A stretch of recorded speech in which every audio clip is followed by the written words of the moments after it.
Hi, I'm Phil D'Agostino, your guide to naked thinking.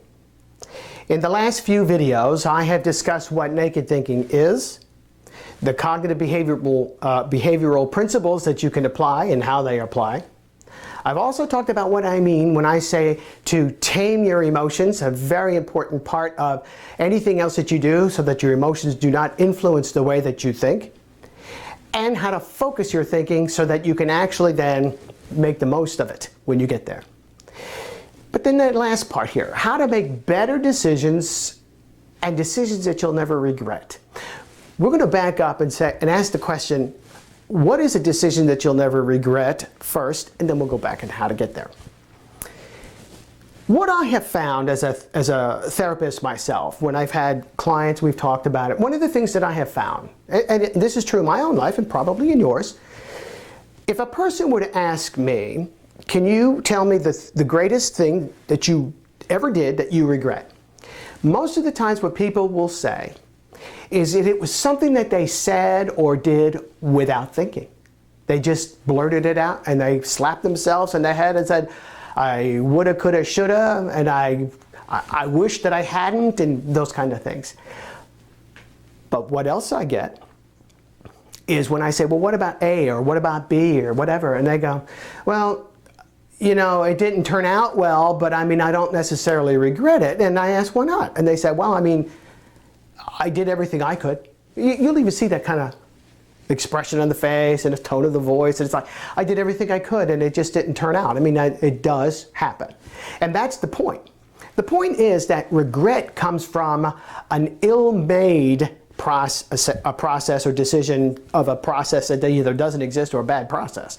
And people that just slipshottedly put together some kind of plan of action and do something and it comes out badly, that's when they start slapping themselves in the head and making denigrating remarks about themselves. That's where regret comes from. I find that the average person who thinks through, I mean carefully, thinks through and plans and tries to accomplish something, when it doesn't happen, they don't regret what they did. What they do is don't like the result they got. There's nothing wrong with that. I don't like a lot of results that take place sometimes too, but you know what, when it comes to regret, most of the things that I have ever done, I've always sat down and thought through it, and I've said to myself, you know, if I do this, then this could happen or that could happen, and then I do it, and then whatever happens, man, I have taken it in the gut. You've taken it in the gut, right? Have you ever had one of those things that happens and it just feels like somebody has reached up inside of you and pulled out your gut, and you know, it's like, you've had one of those? I've had lots of those too. But it's not regret. What I have now is a response to what's happening. We all have responses, emotional responses. You know, sometimes you lose sleep over things, you fret and worry about things like that. But you see, fret and worry doesn't really help, does it? How can you eliminate that? Well, there are things, and in the book, Naked Thinking, I tell you some things, but there are many things in my book or in others that will help you learn how to get away from fretting and worrying and being able to sleep better. But the bottom line here is that the term regret, as it applies to decision making, is almost always applied to a decision that you poorly make. So how do you make a better decision? Now we'll go to the first part of that. So the way you make a decision that you don't regret is to make a better decision. And the way you make a better decision is to have a better decision-making process. Have you ever given any thought to how you make a decision? Have you ever given any thought as to an actual step-by-step thing that you would do if you were going to make a decision? For example, I'll give you a prime example. If you have kids, if somebody said, you know, I'm thinking about buying a house, or I'm thinking about buying a car, or I'm thinking about X, Y, Z, whatever it is, or going to a certain school or whatever like that. Have you ever sat down with your son or daughter and said, all right, let's talk about how you can make that decision. Let's talk about what it is you need to find out. Have you done any research? What does that mean? Have you done any research? I mean, you might ask them, well, what do you know? What do you know? Where did you get it? Who did you get it from?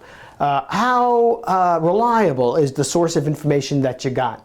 How many times have you heard people say, I'm going to do X, Y, or Z, and you ask them, why? And they say, because Gloria said that if I do this or that and the other, you say, well, how does Gloria know? Have you ever done that? You see, what you're doing is you're using a process. You have a process. We all have a process. But how many of us think about the process? How many of us could actually sit down and write it out and say to your son or daughter, here's how I do it. Let me walk you through it. I will teach you how to make a good decision so that when you make that decision and it doesn't go well, it's still okay because you made a good decision. And even the best decisions sometimes do not turn out the way that you want. And when that happens, you will have a response to the bad outcome, but you'll have nobody to blame, not even yourself.